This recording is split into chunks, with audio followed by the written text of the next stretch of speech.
ओम नमः श्री ज्योतिराजाय विवेकानंद शूरये सच्चित् सुख स्वरूपाय स्वामिने तापहारिणे।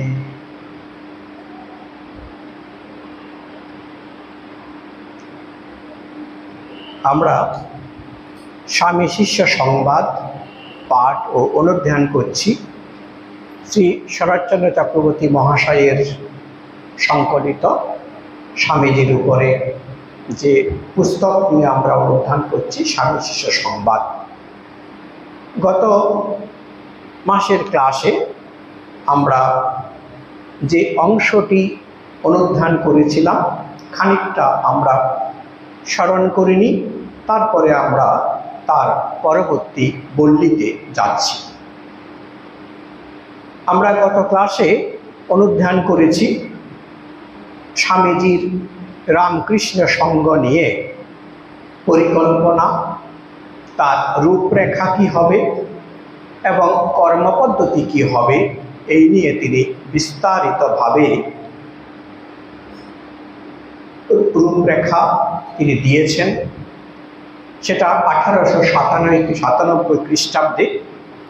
আমরা জানি যে বাগবাজারের বলরাম বাবুর বাটিতে সেই বিখ্যাত ঘটনা ঘটেছিল। সেই ঘটনাতে সেই অনুষ্ঠানে আজকের আমরা রামকৃষ্ণ সঙ্গ যে মহিরূপ রূপ আমরা দেখতে পাচ্ছি, তার গোড়াবর্তন, তার সূচনা হয়েছিল। সন্ন্যাসী ভক্তদের সঙ্গে ঠাকুরের অনেক গৃহস্থ ভক্তরাও সেদিন উপস্থিত ছিলেন। বিশেষত গিরিশ ঘোষ প্রমুখ ইত্যাদি প্রভুর ভক্তরা সেদিন উপস্থিত ছিলেন। সেখানে আমরা এই সঙ্গের উদ্দেশ্য, তার সংকল্প ব্রত, কার্যপ্রণালী, ভারতে তার রূপরেখা এবং বিদেশে কিভাবে এর কার্য হবে সেই নিয়ে বিস্তারিত ধারণা, নির্দেশিকা স্বামীজি দিয়েছেন। তারপরেই আমরা শিষ্যের বর্ণিত মানে শরৎচন্দ্র চক্রবর্তীর বর্ণিত যে বর্ণনা আমরা পাই, তাতে আমরা দেখতে পাই সকলে স্বামীজিকে ভালোবাসলেও স্বামীজির গুরু ভাইদের মধ্যে কয়েকজন তারা প্রথমের দিকে তাদের এই কার্যপদ্ধতি নিয়ে একটু সন্দেহ তৈরি হয়েছে এবং সেইটি তারা প্রত্যক্ষভাবে স্বামীজিকে মনের ভাব ব্যক্ত করেছেন। তিনি ছিলেন স্বামী যোগানন্দজি মহারাজ। স্বামীজিকে তার মনের ভাব ব্যক্ত করেছেন যে তুমি যে কার্যপদ্ধতি শ্রীরামকৃষ্ণের ভাব প্রচারের নামে করছ, সেইটাকে খানিকটা আমরা বুঝতে পারি না।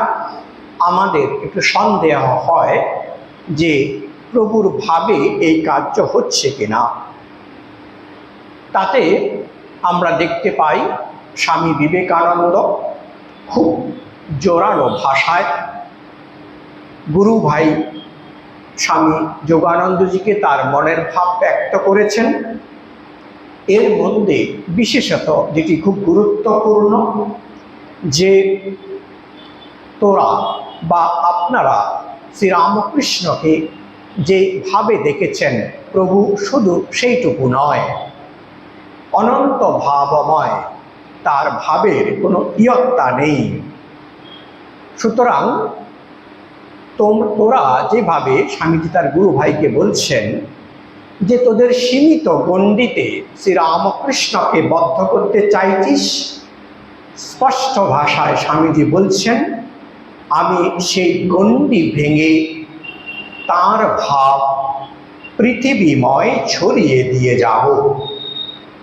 ঠাকুর আমাকে তার পূজা পাঠ প্রবর্তন করতে কখনো উপদেশ দেননি।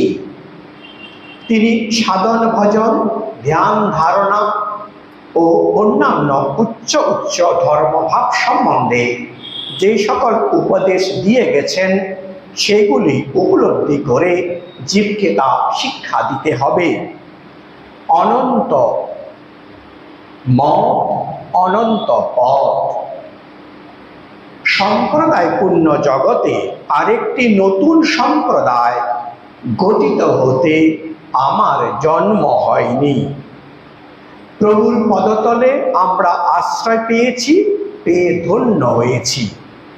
ত্রিলোকের জগতে তার ভাবসমূহ দিতে আমাদের জন্ম। বিবেকানন্দ স্পষ্টভাবে সুপরিপুষ্টভাবে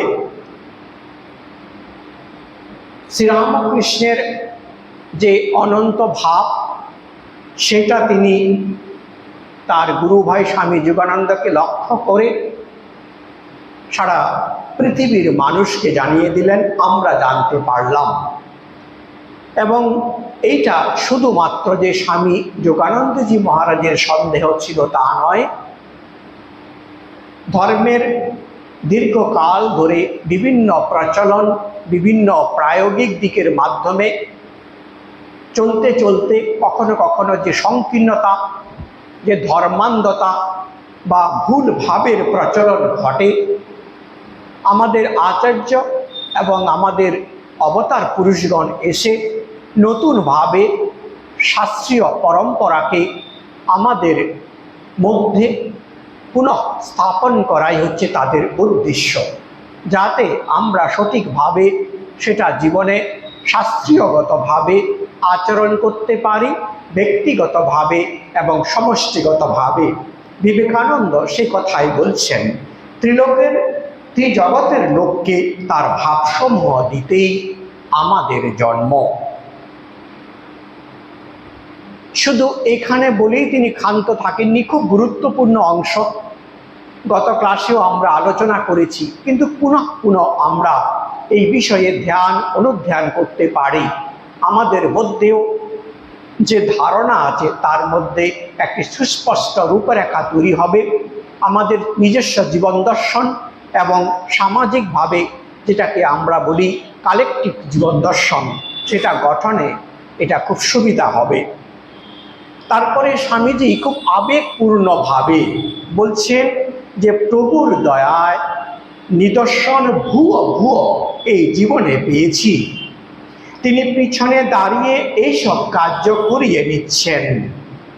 যখন ক্ষুধায় কাতর হয়ে গাছতলায় পড়ে থাকতুম তখন কপিন 8 বার বস্ত্র ছিল না।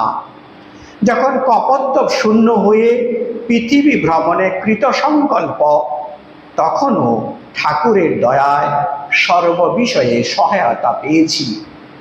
বিবেকানন্দ তার গুরু ভাইকে আশ্বস্ত করছেন যে এর মধ্যে আমার ব্যক্তিগত অহংকার বা ইচ্ছার বিন্দুমাত্র স্থান নেই।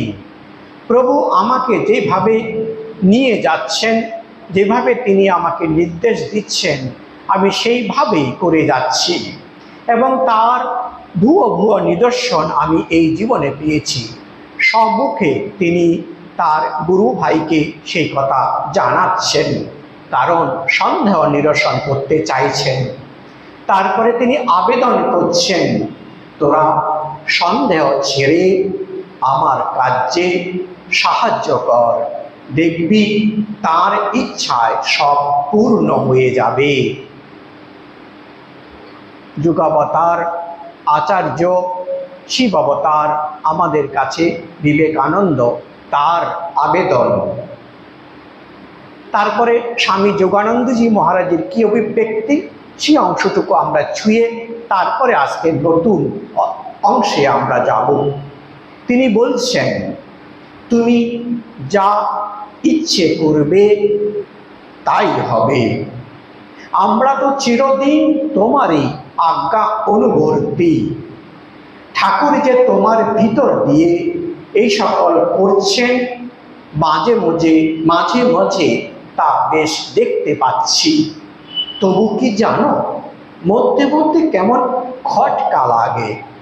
ঠাকুরের কার্যপ্রণালী অন্যরূপ দেখেছি কি না তাই মনে হয় আমরা তার শিক্ষা ছেড়ে অন্য পথে চলছি না তো, তাই তোমায় অন্যরূপ বলি ও সাবধান করে দিই। স্বামীজি অভিব্যক্তি, কি জানিস, সাধারণ ভক্তরা ঠাকুরকে যতটুকু বুঝেছে প্রভু বাস্তবিক ততটুকু নন। তিনি অনন্ত ভাবময়, ব্রহ্মজ্ঞানের ইয়ত্তা হয়, তবু প্রভুর অগম্য ভাবের ইয়ত্তা নেই। তার কৃপা কটাক্ষে লাখো বিবেকানন্দ এখনই তৈরি হতে পারে, তবে তিনি তা না করে ইচ্ছে করে এবার আমার ভিতর দিয়ে আমাকে যন্ত্র করে এইরূপ করাচ্ছেন। তা আমি কি করব বল? অদ্ভুত ভাবনা। একদিকে মহাশক্তিশালী বীর্যবান বিবেকানন্দ, সাহসী বিবেকানন্দ, তিনি তার আত্মবিশ্বাসে বলীয়ান। আবার আমরা দেখতে পাই সমর্পিত বিবেকানন্দকে, যিনি শুধুমাত্র শ্রীরামকৃষ্ণের ভাব, এবং তিনি বলছেন যে তার ভাবের সমস্তটাই যে আমি বুঝতে পেরেছি তা নয়। আমাদের শাস্ত্রোক্ত যে সর্বোচ্চ অবস্থা ব্রহ্মজ্ঞান বলে শাস্ত্র যাকে অভিব্যক্ত করেন, তারও হয়তো ইয়ত্তা করা যায়। বলছেন বিবেকানন্দ যে অনন্ত ভাবময় প্রভুর ভাবের কোনো ইয়ত্তা নেই। তারপরে তিনি বলছেন যে এই মুহূর্তেই শ্রীরামকৃষ্ণ যদি চান, সশরীরে তিনি তার বহু নিদর্শন পেয়েছেন যখন শ্রীরামকৃষ্ণ সশরীরে লীলা করছেন।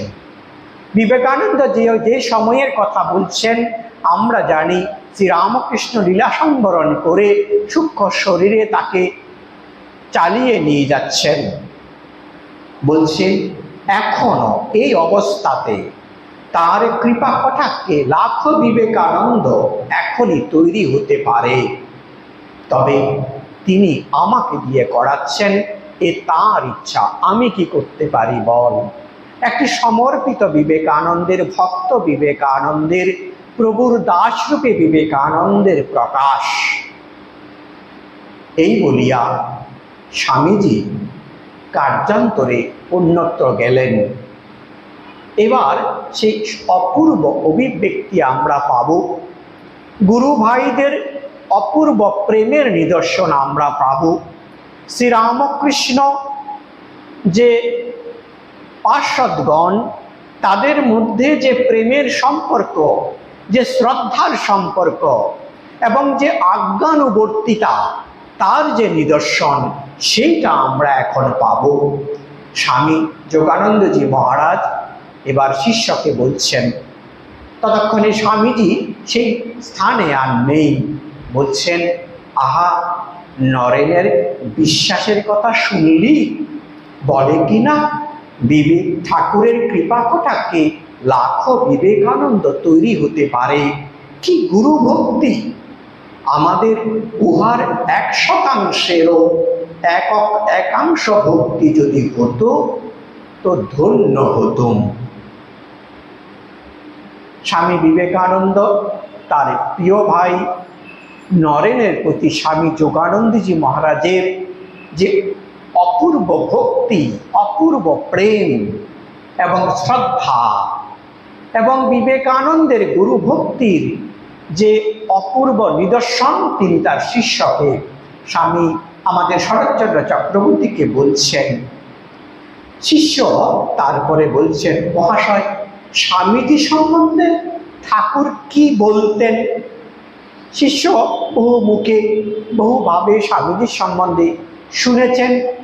শিষ্য যখন স্বামীজিকে মিলিত হয়েছেন তখন এই বিবেকানন্দ বিশ্বজয়ী, বিশ্ববন্দিত বিবেকানন্দ, তবুও তার কৌতূহল, তার প্রিয় যে মানুষ বীর সন্ন্যাসী বিবেকানন্দ, যিনি ভারতের সম্মানকে সারা বিশ্বের কাছে প্রতিষ্ঠা করেছেন, ভারতের সম্মান ভারতের মানুষের মধ্যে দাসত্বের ভাব কাটিয়ে পুনরায় নিজের সভ্যতা, নিজের সংস্কৃতির প্রতি যে ভালোবাসা এবং বিদেশি মানুষদের দ্বারা সেই পুনঃ সম্মানটুকু প্রতিষ্ঠা করার পথে স্বামীজির যে বিশ্ববিখ্যাত কার্য এবং তার যে স্বীকৃতি, সেটা শিষ্য জানেন।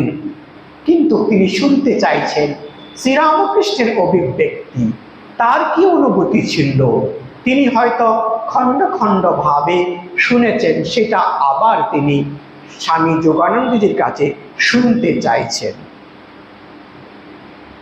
স্বামী যোগানন্দ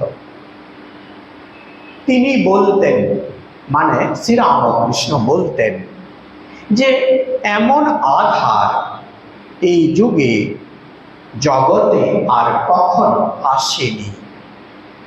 কখনো বলতেন নরেন পুরুষ, তিনি প্রকৃতি, নরেন তার শ্বশুর ঘর।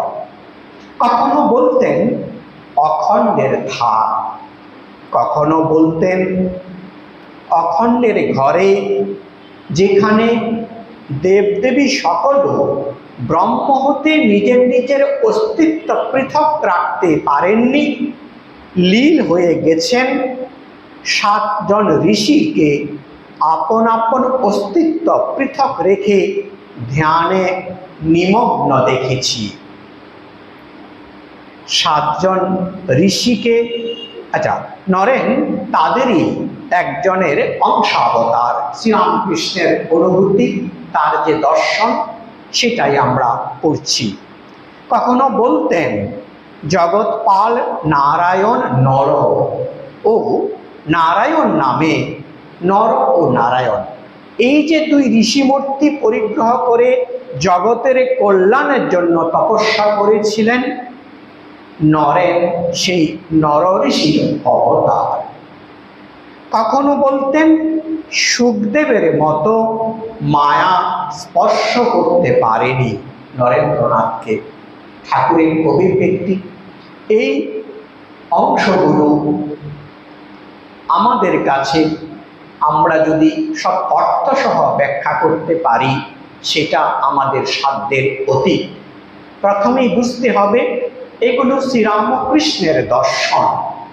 শ্রীরামকৃষ্ণ বলতেন যে নিজের শরীরকে দেখিয়ে এখানে যে অনুভূতি আছে, সেটা বেদে বেদান্ত পুরাণাদিতে যা আছে তার অনুভবকেও অতিক্রম করে তারও বেশি আছে। সুতরাং আমরা যদি এই ভাবনাগুলোকে বিশ্লেষণ করতে যাই বা ঠাকুরের এই অনুভূতিকে বিশ্লেষণ করতে যাই, আমরা অবশ্যই শাস্ত্রের যে বর্ণনা, পুরাণের যে ঘটনা, তাকে আমরা সাহায্য নিয়ে চেষ্টা করব ব্যাখ্যা করতে। কিন্তু একটি কথা মাথায় রাখতে হবে, শ্রীরামকৃষ্ণ কিন্তু বলেছেন যে এখানকার অনুভূতি বেদ বেদান্তেরও পারে, বেদেরও পারে। সুতরাং আমরা যদি প্রশ্ন করতে চাই এইটা কি, ওইটা কেন হয়েছে, সপ্তঋষিকে, কিছুটা মিলতে পারে, কিছুটা নাও মিলতে পারে।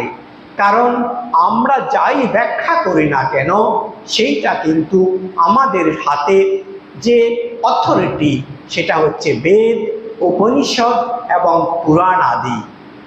সুতরাং এই শ্রীরামকৃষ্ণের অনুভূতি কিন্তু শুধুমাত্র শাস্ত্রগতভাবে যা বর্ণনা আমরা পাই তারও বাইরে। সুতরাং এর সমস্ত ব্যাখ্যা আমরা কিন্তু চাইলে পাবো না। প্রাচীন সন্ন্যাসীদের মহারাজদের কাছেও এই ভাবনা অভিব্যক্তি কখনো কখনো আমরা শুনেছি। কখনো কখনো আমরা পাই ঠাকুরের পার্শ্বদ স্বামী শারদানন্দজি মহারাজ তার শ্রীরামকৃষ্ণের পূতচরিত বর্ণনা করতে গিয়ে যে মহান গ্রন্থ শ্রী শ্রী রামকৃষ্ণ লীলা প্রসঙ্গ লিখেছেন, কখনো কখনো তিনি চেষ্টা করেছেন এবং নিজে তিনি ব্যক্তও করেছেন যে এখানে যা বর্ণনা করেছি এই শরীরের দ্বারা অনুভূত হয়নি, এরকম কিছু আমরা বর্ণনা করিনি। কিন্তু কখনো কখনো এমন সব ঘটনা এসেছে যে ঘটনাগুলো তিনি হয়তো অনুভব করেছেন, কিন্তু তারও সন্দেহ হয়েছে যে আমি যে সময়ে বসে এই বই লিখছি, এই শ্রীরামকৃষ্ণের ঘটনা লিখছি, অনাগত যে ভবিষ্যৎ তারা কিন্তু সমস্ত কিছু যুক্তি এবং বিজ্ঞানকে দিয়ে বিশ্লেষণ করবে, ব্যাখ্যা করার চেষ্টা করবে। সমস্ত কিছু সেই ধারাতে নাও মিলতে পারে, কিন্তু তিনি বলছেন যে আমার দায়বদ্ধতা, আমি যেভাবে দেখেছি, আমার কাছে যা এভিডেন্স ছিল, যেটাকে আমি ক্রস চেকিং বলি, আমরা যখন পেপার লিখি বিজ্ঞানের যদি বিশেষ কোনো ব্যাখ্যা করতে চাই বর্তমান সমাজে যুক্তি বা প্রায়োগিকভাবে যখন করতে চাই, সেইটাকে আমরা যেভাবে করি সেভাবে হয়তো নাও মিলতে পারে, কিন্তু যুগের কাছে, ইতিহাসের কাছে তিনি তার দায়বদ্ধতা, তার সাক্ষী রাখার জন্য, এভিডেন্স রাখার জন্য তিনি লিখে গেছেন। এবং খুব সুন্দর অভিব্যক্তি আমরা পাই। লিখছেন তিনি, হে পাঠক, আমি আমার মতো করে লিখে গেলাম যেমন আমি পেয়েছি, তোমরা বিশ্বাস করবে কি করবে না সেটা তোমাদের উপর আমরা ছেড়ে দিলাম। আমি আমার ভাষায় লিখলাম, অপূর্ব সুন্দর তার সেই অভিব্যক্তি। এখানেও কিন্তু আমার একই মত যে এই অংশগুলোকে অনুভব করা বা বোঝা বা যুক্তিতে সমস্ত কিছুই আমরা পাবো না।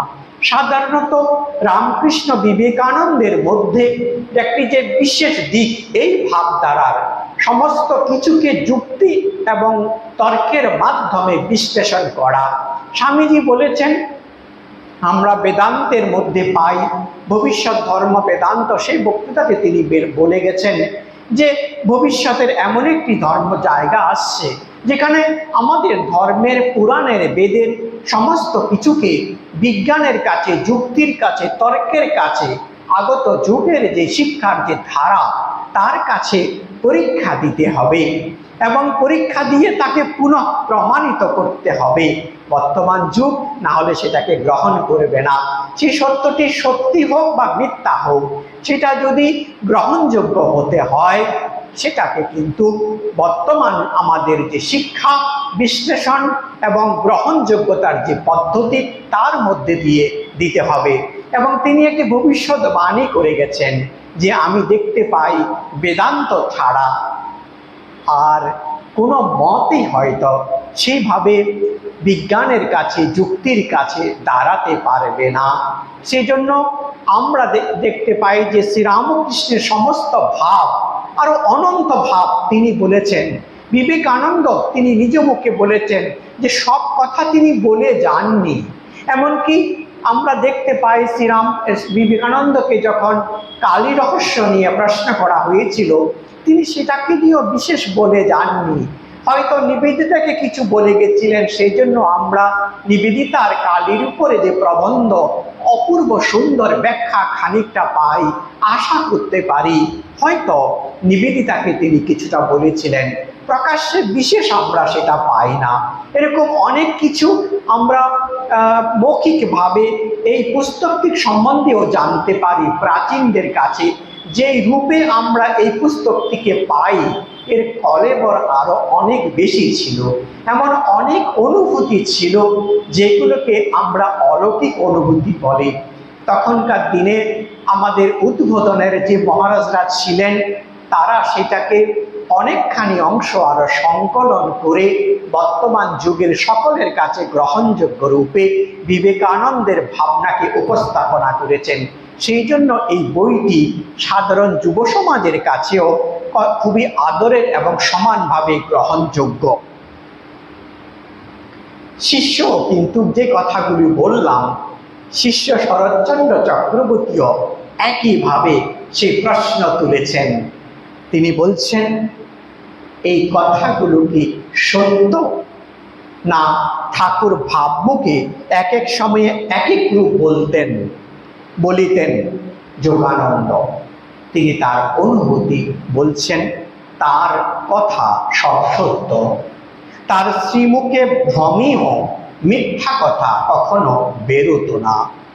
শিষ্য, তাহলে সময়ে সময়ে ওই রূপ ভিন্ন রূপ বলিতেন কেন? যোগানন্দ, তুই বুঝতে পারিসনি। নরেনকে ওই সকলের সমষ্টি প্রকাশ বলতেন। নরেনের মধ্যে ঋষির জ্ঞান, শঙ্করের ত্যাগ, বুদ্ধের হৃদয়, সুখদেবের মায়ারাহিত্য ও ব্রহ্মজ্ঞানের পূর্ণ বিকাশ একসঙ্গে রয়েছে।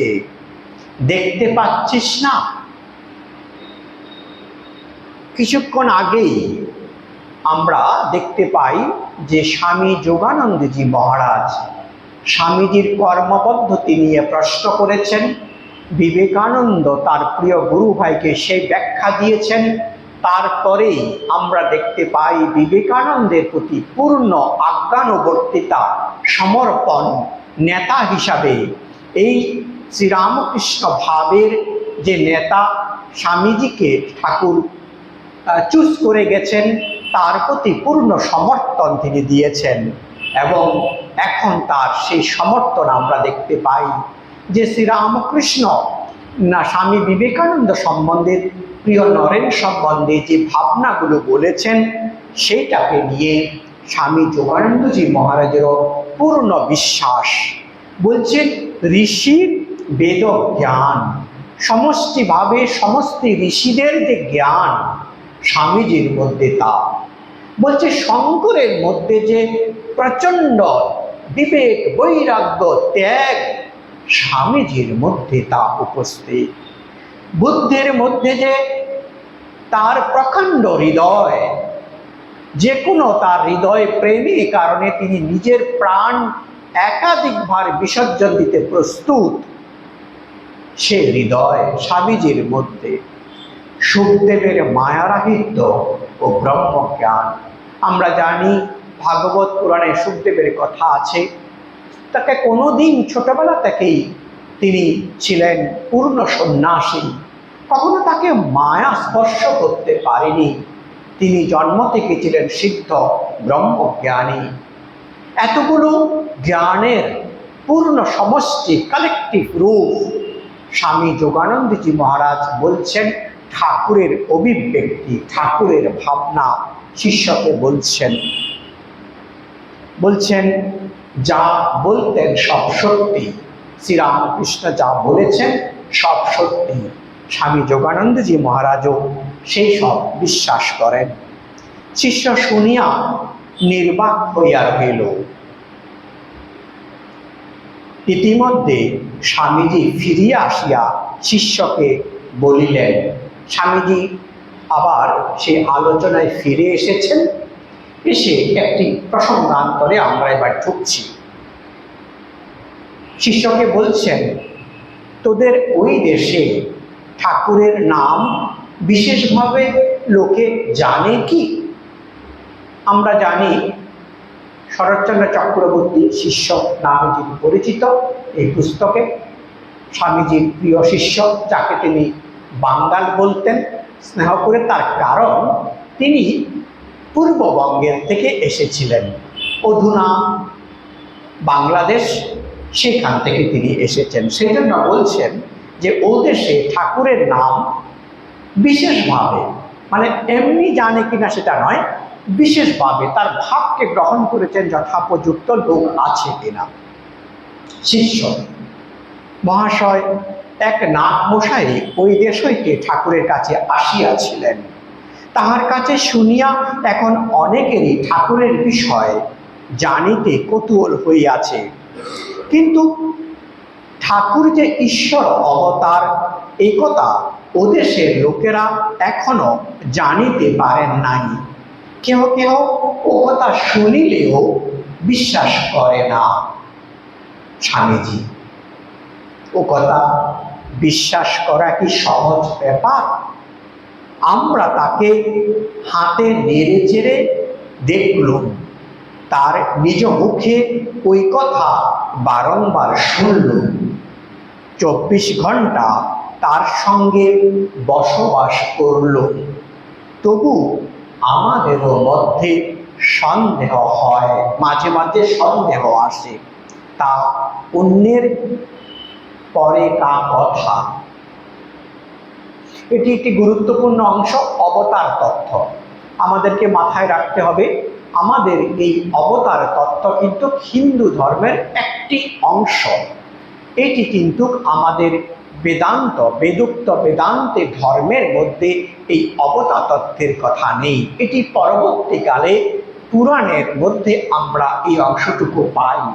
সেই জন্য শ্রীরামকৃষ্ণ যখন তার অবতারত্বের স্বীকৃতি দিয়েছেন এবং নরেন্দ্রের সন্দেহ প্রকাশার্থে তিনি যখন সম্মুখে তার নিজের অবতারের কথা স্বীকৃতি দিচ্ছেন, সেদিন তিনি বলছেন, তোরা যাকে রাম রূপে জানিস, কৃষ্ণ রূপে জানিস, এই শরীরে সেই রাম এবং কৃষ্ণ, তবে তোর বেদান্ত মতে নয়। শ্রীরামকৃষ্ণ নিজে শাস্ত্রের স্বয়ং নিজে না পড়লেও তিনি সমস্ত তথ্য অনুভব করেছিলেন, উপলব্ধি করেছিলেন। সেই জন্য তিনি বলতে পারছেন, তবে তো মানে বিবেকানন্দ যে যুক্তি এবং তর্কের মাধ্যমে আমাদের শাস্ত্রের বেদান্তের তিনি অধ্যয়ন করেছেন, তখনই তিনি পঞ্চদশী ইত্যাদি বেদান্তের পঞ্চীকরণ আমাদের প্রকরণ যে গ্রন্থ তিনি পড়াশোনা করতেন, স্বামী ঠাকুর সেটা জানতেন। সেই জন্য তিনি বলছেন খুব পরিষ্কার করে যে তোর বেদান্ত মতে নয়। সুতরাং এই অবতার তত্ত্ব নিয়ে আপনারা যারা পড়তে চাইছেন, আমি মনে করি আমাদের স্বামী শারদানন্দজি মহারাজের যে অবতার তত্ত্ব, অবতার কি, অবতার তত্ত্ব কি, সেটা নিয়ে লীলা প্রসঙ্গে অপূর্ব বর্ণিত হয়েছে। আপনারা হয়তো অনেকে পড়েছেন বা শুনেছেন। তো সেই দিক থেকে স্বামীজিও স্বয়ং বলছেন, যদি আমরা অবতার তত্ত্ব মেনে নিই, বুঝতেই পারছি তিনি সেই অবতার তত্ত্ব মেনে নিয়েছেন, যদিও তিনি বেদান্ত তত্ত্ব সন্ন্যাসী, বেদান্তেরই প্রচার করেছেন বেশি। তিনি বলছেন এটা মেনে নেওয়া অত সহজ নয়। আমরা তাকে কাছ থেকে দেখিয়েছি, দিনে রাতে তাকে পরিষ্কার করে বলছেন, হাতে নেড়ে চেড়ে দেখলুম, নিজে তার নিজ মুখে বারবার ওটা শুনলুম, 24 ঘন্টা তার সঙ্গে বাস করলুম, তবু আমাদের মধ্যেও সন্দেহ আসে। আমাদের প্রাচীন মহারাজদের কাছে আমরা, আমাদের গুরুদেবদের কাছে আমরা শুনেছি যে অবতার তত্ত্ব খুব কঠিন। সেটা একবার যদি কোনো সাধকের অনুভব হয়ে যায়, সেটা ভাবা যেতে পারে যে সেটা শেষের স্তরের অনুভূতি। সুতরাং শ্রীরামকৃষ্ণকে অবতার রূপে যদি আমরা বুঝতে নাও পারি, সেটাই দুঃখিত হওয়ার কিছু নেই। কেউ আমরা বিশ্বাস করতে পারি, সেটা আমাদের নিজের সাধন ভজনের যে অগ্রগতি, গুরু কৃপা, তার উপরে নির্ভর করবে।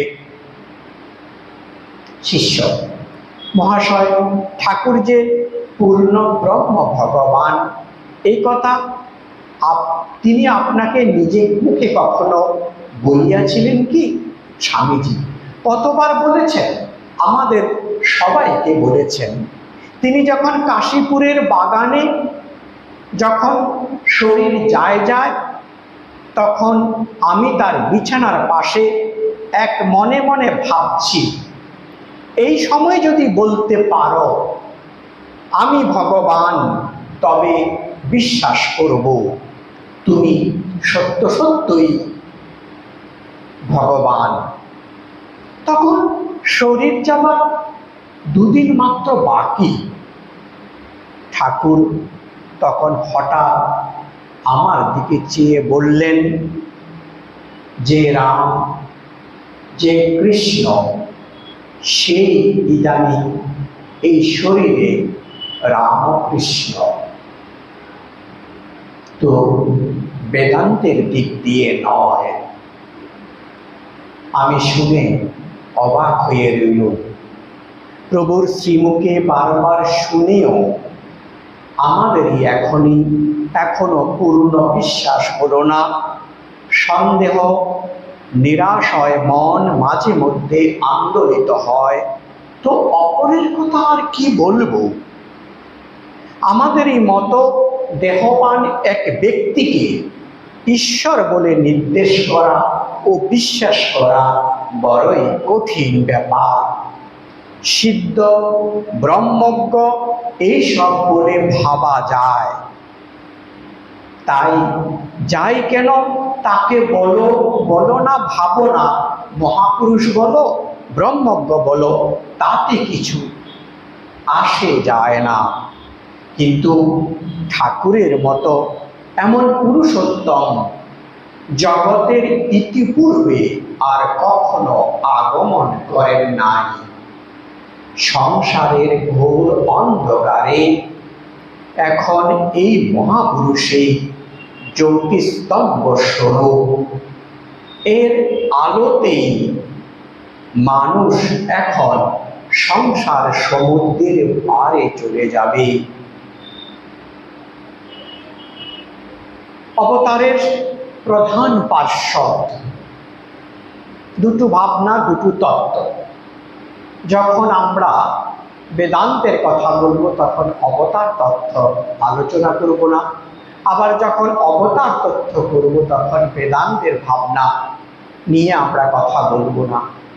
এটি হয়তো জগতের বিশেষ কোনো প্রাকৃতিক নিয়মকে ব্যাখ্যা করার জন্য পদার্থবিজ্ঞানের কোনো একটি সূত্রকে নিয়ে আলোচনা করলেও তার অন্য একটি সূত্র যদি বিরুদ্ধাচরণ করে সেই সূত্রকে বোঝার জন্য শুধু সেই মুহূর্তে সেই সূত্রটির প্রতি আমরা আলোচনা করব। তারপরে আমরা যদি আরেকটি তথ্যকে বা সূত্রকে আলোচনা করতে যাই, আরেকটি তথ্যকে সেই সময় আলোচনা করব। বা একটি বিষয় যদি সেটা সম্পূর্ণ আপাত বিরুদ্ধ হতে পারে, তাদের মধ্যে কোনো মিলও হতে পারে। আমাদের এই জীব জগৎকে ব্যাখ্যা করার জন্য জাগতিকভাবে আমাদের প্রাণীবিদ্যা একরকমভাবে ব্যাখ্যা করে, পদার্থবিদ্যা একরকমভাবে ব্যাখ্যা করে, একই রকমভাবে আধ্যাত্মিক জগতেরও আমাদের শাস্ত্র বিভিন্নভাবে ঋষিদের বিভিন্ন অনুভূতির দ্বারা এই কথাগুলো, প্রশ্নগুলো ব্যক্ত হয়েছে, উত্তর দেওয়া হয়েছে। তার থেকে ভিন্ন মত, ভিন্ন পথের সৃষ্ট হয়েছে এবং দার্শনিক মত পথের সৃষ্ট হয়েছে। এটাই আমাদের এই ভারতীয় দর্শন, ভারতীয় আধ্যাত্মিকতার অপূর্ব সৌন্দর্য। স্বাধীনতা আছে, আমাদের মনের যে ক্রমবিকাশ, প্রত্যেকের নিজের নিজের অধিকার সাধন অনুসারে আমরা যে কোনো একটিকে পছন্দ করে গুরু নির্বাচন করতে পারি, একটি শাস্ত্র বা দর্শনকে অনুভব করে আমাদের জীবনকে অগ্রগতির দিকে নিয়ে যেতে পারি। ঠিক একই রকমভাবে এখানে আমাদের শ্রীরামকৃষ্ণ অবতারের প্রধান পার্শ্বদ স্বামী বিবেকানন্দ, নরঋষি, যুগ অবতার, শিবাবতার ইত্যাদি ইত্যাদি যত বিভূষণই আমরা ভূষিত করি না কেন, আমাদের কাছে সেটা ভাবেরই কথা, নিজের নিজের বিশ্বাসের কথা। সেই জায়গা থেকে দাঁড়িয়ে স্বামীজি বলছেন, ঠাকুরের মতো এমন পুরুষোত্তম জগতে ইতিপূর্বে আর কখনো আগমন করেন নাই। এখানে একটি জিনিস আমাদেরকে লক্ষণীয়, যে আমার একটা কোনো ভাবনা, আমার একটি তত্ত্বকে আমি বিশ্বাস করতে পারি, প্রাণ দিয়ে ভালোবাসতে পারি, সর্ব উৎকৃষ্ট বলে বিশ্বাস করতে পারি, প্রচার করতে পারি। কিন্তু আমাদের সাবধান হতে হবে সেইটা যাতে গোড়ামির পর্যায়ে না যায়। অন্যের ভাবনা, অন্যের তথ্য, সেটারও সম্মান করতে হবে এবং তিনি যদি তার ভাবনাকে সর্বোত্তম সর্বোৎকৃষ্ট ভাবেন, তার অধিকার হতে পারে। এটা একটা বাল্যক্ষিল্য মূর্খামির পর্যায়ে চলে যাবে। কখনো কখনো আমরা দেখতে পাই জগতে সেই মূর্খদের সংখ্যা কোনো অংশেই কম নয়। সেটা আমাদের ঠাকুরের কথা, মূর্খদের অনেক উপমা দিয়েছেন, স্বামীজি দিয়েছেন, কুয়োর ব্যাঙের কথা বলেছেন। সেই কুয়োর ব্যাঙের কথা আমরা প্রচুর সেরকম ব্যাঙদের কথা পাই। জগতে বর্তমানে সোশ্যাল মিডিয়া, ইন্টারনেটে যুগ হওয়ার জন্য এরকম বহুবিধ তথ্যের কথা পাই। শুধুমাত্র আমার মত সত্যি, আমার মত তুমি যদি না মানো তোমার বাঁচার কোনো অধিকার নেই। এই ধরনের বাল্যক্ষিণ্য সুলভ নিম্নতর বিকাশ মনুষ্য ভাবে যে সভ্যতা এবং মানুষের কোনো অংশেই কমতি নেই। আমাদেরকে সাবধান হতে হবে, আমাদেরকে এই শিক্ষায় শিক্ষিত হতে হবে যে স্বামীজির ভাব, শ্রীরামকৃষ্ণের ভাব কখনো একটি সংকীর্ণ সম্প্রদায়ের সৃষ্টির জন্য নয়। সকলের মতের প্রতি সম্মান, সকল সম্প্রদায়ের প্রতি সম্মান, এইটা আমাদের ঠাকুর এবং স্বামীজির ভাবনা। কিন্তু সেই সঙ্গে সঙ্গে কিছু মূর্খদের কথায় আমাদের মধ্যে যদি কোনো রকমের ভাবের হানি হয়, নিজেদের মধ্যে যে একটি কনফিডেন্স থাকে, যেটাকে সেলফ কনফিডেন্স বলি আমরা, সেটা যাতে কোনো রকমের ব্যর্থ না হয় সেটা সাবধান হতে হবে। নিজেদের তথ্য, নিজেদের ভাবনাকে ভালোভাবে জানতে হবে এবং আত্মবিশ্বাসে বলীয়ান হতে হবে। এবং যদি প্রয়োজন হয় জোরালো ভাষায় আমাদের সেই ভাবনাটিকে সম্মানের সঙ্গে ব্যক্ত করতে হবে। এইটা স্বামীজির দায় দিয়ে গেছেন আমাদের উপরে। আমরা যারা শ্রীরামকৃষ্ণের অনুরাগী, শ্রীরামকৃষ্ণের ভক্তরূপী মনে করি, সেইটা প্রত্যেকের দায়। এবং আমরা গত ক্লাসে সেই জন্য এই সঙ্গের গোড়াপত্তন সূচনা স্বামীজির রূপরেখা সুস্পষ্টভাবে তিনি আমাদের জন্য দিয়ে গেছেন। আমাদের প্রত্যেক সন্ন্যাসী শুধু নয়, প্রত্যেক ভক্তদের সেটা দায়িত্ব। কারণ আমাদের মধ্যে এটুকুনি শুধু দায়িত্ব, যাতে সুস্থ সুন্দর ভাবনাটুকু সমাজে অ্যাভেলেবেল থাকে। যারা চাইবে তারা যাতে সেটা পায়। যত বেশি আমরা এই উদারভাবে প্রচার করব, সমাজের ততই মঙ্গল। কিন্তু সাবধান হতে হবে, গোঁড়ামি বা সংকীর্ণতা কোনোভাবেই যাতে স্থান না পায়। শিষ্য মহাশয়, আমার মনে হয় কিছু না দেখিলে শুনিলে যথার্থ বিশ্বাস হয় না। শুনিয়াছি মথুরবাবু ঠাকুর সম্বন্ধে কত কি দেখিয়াছিলেন, তাই ঠাকুরের তার এত বিশ্বাস হয়েছিল। স্বামীজি, যার বিশ্বাস হয় না তার দেখলেও বিশ্বাস হয় না, মনে করে মাথার ভুল, স্বপ্ন ইত্যাদি। দুর্যোধনেরও বিশ্বরূপ দেখেছিল, অর্জুনও দেখেছিল। আমরা জানি মহাভারতের সেই ঘটনা, দুবার এই ঘটনার উপস্থাপনা পরিবেশন আমরা দেখতে পাই। শ্রীকৃষ্ণ স্বয়ং বিশ্বরূপ দেখিয়েছেন, তার বহুবার স্বরূপ দর্শন তিনি করিয়েছিলেন। তার সাক্ষী দুর্যোধন এবং অর্জুন দুজনেই করেছিলেন। অর্জুন বিশ্বাস হলো ভগবানের স্বয়ং প্রকাশ, সম্পূর্ণভাবে তিনি সমর্পণ করেছিলেন এবং প্রভুর কার্যে নিজেকে নিযুক্ত করেছিলেন, সমস্ত তার অহংকারকে দূরে সরিয়ে রেখে। কিন্তু দুর্যোধন, তিনি ভেবেছিলেন এ তো ম্যাজিক, ভেলকিবাজি, নিশ্চয়ই কোনো সিদ্ধাই আছে অর্জুনের, শ্রীকৃষ্ণের, সেই জন্য তিনি এইসব করছেন। তার অহংকার তাকে বলেছে যে এর দ্বারা আমি প্রভাবিত হব না। স্বামীজি সাবধান করছেন, যদি আমাদের মধ্যে অন্তঃকরণে স্বচ্ছতা, চিন্তা শক্তির মধ্যে পবিত্রতা, শরীর মনে আমাদের বিষয় বুদ্ধি যদি কম না কমে, তাহলে কিন্তু আমাদের মধ্যে এই বুদ্ধির স্বচ্ছতা আসবে না। এবং তারপরে হয়তো দর্শন অনুভূতি হলেও মনে হতে পারে এগুলো আমাদের মাথার ভ্রম, বা কেউ যদি হয়ও বা মনে হবে সেটা তার মাথার ভ্রম। সেই জন্য স্বামীজি বলছেন, না দেখে না শুনে কারো 16 আনা বিশ্বাস হয়। বলে এগুলো যে এই ধরনের জাগতিক অনুভূতিগুলো কোনো প্রয়োজনও হয় না।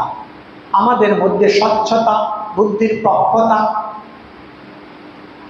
শরীর মনের পবিত্রতা হলে অনেক সাধকেরই এগুলো বিশ্বাস হতে পারে।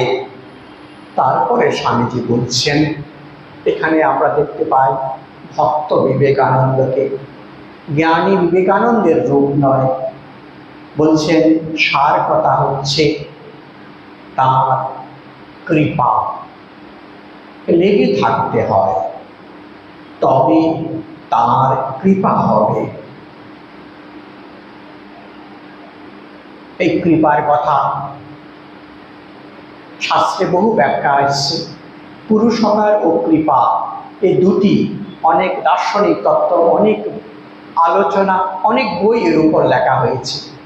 আমাদের স্বামী তুরীয়ানন্দজি মহারাজকে একবার এই বিষয়ে জিজ্ঞাসা করা হয়েছিল যে পুরুষকার আর কৃপা এই দুটোর মধ্যে আপনার অনুভূতি কি?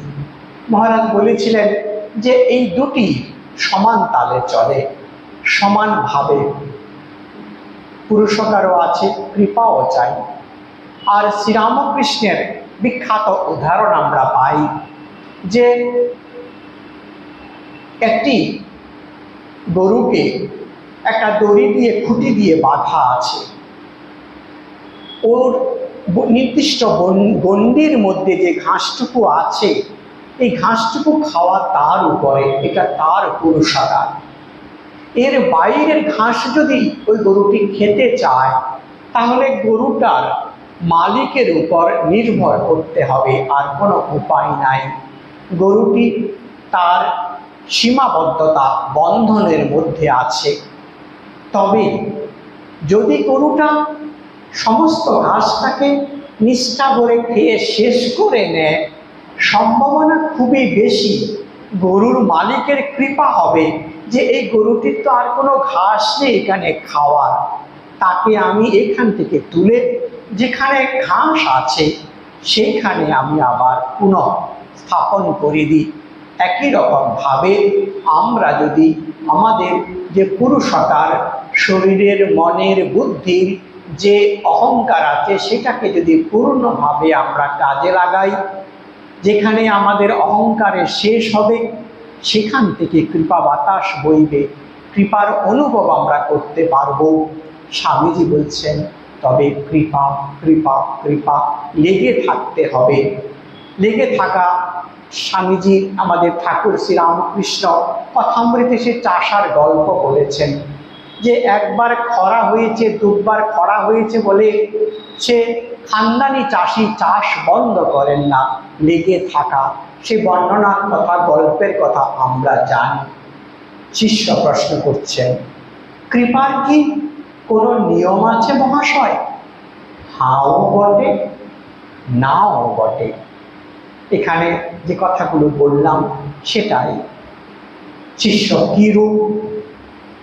যারা, স্বামীজি বলছেন, যারা কায় মন বাক্যে সর্বদা পবিত্র, যাদের অনুরাগ প্রবল, যারা সৎ অসৎ বিচারবান ও ধ্যান ধারণায় রত, তাদের উপরে ভগবানের কৃপা হয়।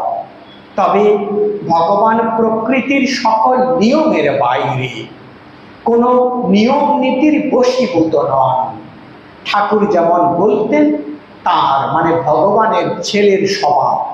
সেই জন্য দেখা যায় কেউ কোটি জন্ম দেখেও তার সাড়া পায় না, আবার যাকে আমরা পাপী তাপী নাস্তিক বলি তার ভিতরে সহসা চিৎ প্রকাশ হয়ে যায়। তাকে ভগবান অযাচিত কৃপা করেন। তার আগের জন্মের সুকৃতি ছিল এই কথা বলতে পারিস, কিন্তু এই রহস্য বোঝা বড় কঠিন। মানে যুক্তিতর্কের দ্বারা সমস্তটা আমরা ব্যাখ্যা করতে পারবো না। ঠাকুর কখনো বলতেন তার প্রতি নির্ভর কর, ঝড়ের এঁটো পাতা হয়ে যা। আবার কখনো বলতেন তার কৃপা বাতাস বইছে, তুই পাল তুলে দে না। শিষ্য মহাশয়, এ তো মহা কঠিন কথা, কোনো যুক্তি যে এখানে দাঁড়ায় না। স্বামীজি, যুক্তিতর্কের সীমা মায়াধিকৃত জগতে, দেশকাল নিমিত্তের গণ্ডির মধ্যে। তিনি দেশ ও কালের অতীত, পঞ্চ ইন্দ্রিয় কার্য, টার্ম এন্ড কজেস, এর মধ্যে আমরা ব্যাখ্যা করতে পারি। কিন্তু যে ভগবান যে তথ্যের কথা আমরা বলছি তিনি তারও বাইরে। সুতরাং আমাদের সীমিত বুদ্ধি দ্বারা সমস্ত কিছু যে আমরা ব্যাখ্যা করতে পারবো তা নয়। তার ল ও বটে, আবার তিনি লর বাইরেও বটে। প্রকৃতি যা কিছু নিয়ম তিনি করছেন, তিনি হয়েছেন, আবার সেই সকলের বাইরেও রয়েছেন। তিনি যাকে কৃপা করেন সে তন মুহূর্তে নিয়মের গণ্ডির বাইরে চলে যায়। সেই জন্য কৃপার কোনো কন্ডিশন নেই, কৃপাটা হচ্ছে তার খেয়াল। এই জগৎ সৃষ্টিটাই কিন্তু তার খেয়াল। লোকবত্তু লীলা কৈবল্যম, যিনি খেয়াল করে এমন জগৎ গড়তে ভাঙতে পারেন, তিনি কি কৃপা করে মহাপাপীকে মুক্তি দিতে পারেন না? তবে যে কারোকে সাধন ভজন করিয়েও নেন, কারোকে করান না, সেটাও তার খেয়াল, তার ইচ্ছা। শিষ্য মহাশয়, বুঝিতে পারিলাম না। স্বামীজি, বুঝে আর কি হবে? যতটা পারিস তাতে মন লাগিয়ে থাক, তাহলেই এই জগৎ ভেলকি আপনি আপনি ভেঙে যাবে। তবে লেগে থাকতে হয়, কাম কাঞ্চন থেকে মন সরিয়ে নিতে হয়, সদসৎ সর্বদা বিচার করতে হয়। আমি দেহ নই, এই বিদেহ ভাবে অবস্থান করতে হয়। আমি সর্বপ আত্মা, এইটি অনুভব করতে হয়। এইরূপে লেগে থাকার নামই পুরুষাকার। এইরূপে পুরুষাকার সহায়ে তাকে নির্ভর আসবে, তাতে নির্ভর আসবে, আর সেটাই হলো পরম পুরুষার্থ। স্বামীজির এই কথাগুলো খুব গুরুত্বপূর্ণ এবং হয়তো সাধনের শেষের কথা বা শাস্ত্রের শেষ কথা, বা বলা যেতে পারে স্বামীজি যেন একেবারে খুব সংক্ষেপে বেদোক্ত উপনিষদ গীতা ধর্মের কথা, যেটা আমাদের প্রভু শ্রী রামকৃষ্ণ সহজ সরল ভাষায় বর্তমান যুগে জীবের জন্য বলেছেন, সেই কয়েকটি কথা কঠিন হলেও সহজ সরল ভাবে তিনি বলেছেন যে লেগে থাকতে হবে। খানদানি চাষির কথা বলেছেন, তারপরে কি বলছেন যে যে কোনো রকমের প্লেজারের কাছ থেকে মন সরিয়ে নিতে হবে, এনি প্লেজার উইথ অ্যাটাচমেন্ট। এখানে কামকাঞ্চনের কথা বলি, সেটাকে আমাদের প্লেজার অ্যান্ড ওয়েলথ, এটা আমাদেরকে বুঝতে হবে। তারপরে বলছেন সদসৎ বিচার করতে হবে, রিয়েল অ্যান্ড আনরিয়েল, যে আমাদের মধ্যে কোনটা টেম্পোরারি কোনটা পার্মানেন্ট, এর কথা চিন্তা করতে হবে। জগতের অনিত্যতার কথা, আমরা অনিত্য, এই জগৎ অনিত্য, এগুলোর উপরে ভাবনা করার কথা স্বামীজি বলছেন। তারপরে বলছেন কঠিন কথা, কিন্তু স্বামীজি বারবার এই কথাগুলো আমাদের জন্য বলেছেন। তার কথার মধ্যে বারবার আমরা পাই আমি দেহ নই। এই কনসাসনেস, আত্মার কথা চিন্তা করতে হবে। I am not the body, I am the soul. আমি শুধুমাত্র শরীর নই, আমি আত্মা। আমার যে মূল ব্যক্তিত্ব, আমি যে এখন আপনাদের সঙ্গে কথা বলছি এবং আপনারা যে শুনছেন, সেইখানে আমাদের শরীর এবং ইন্দ্রিয়ের ভূমিকা বড়ই কম। এখানে আপনারা শুনছেন, আমি বলছি, এইটা কিন্তু দেহ এবং মনের বাইরে গিয়ে খানিকটা আমরা আত্মার উপরে নির্ভর করে এই গরমের মধ্যে আমরা এই চর্চা করছি। এটাকে বলে সদসদ বিচার ও আত্মচর্চা। এই ভাবনাটাকে বেশি করে করতে হবে, এই স্বামীজির ইচ্ছা। এই কয়েকটি পয়েন্ট এবং স্বামীজি বলছেন এইভাবে যদি আমরা করতে পারি সেটাকেই পরম পুরুষার্থ বলা হবে। মানে এই মানুষের মধ্যে যে চতুর্বর্গ পুরুষার্থের কথা আমরা বলি সেটাকে পরম পুরুষার্থ বলে স্বামীজি বর্ণনা করেছেন। এবং এইভাবে যদি আমরা ভাবতে পারি সেটাকে পরম পুরুষাকার, পুরুষাকারের পরে আসবে শরণাগতি, তখনই একমাত্র কৃপা হবে। তো আমরা ঠাকুর মা স্বামীজির কাছে প্রার্থনা করি তিনি আমাদেরকে শক্তি দিন, আমরা যাতে তাদের নির্দেশিত পথে চলতে পারি, আমাদের এই মানব জীবনকে আরো অনেক বেশি করে সফল করতে পারি, এই প্রার্থনা।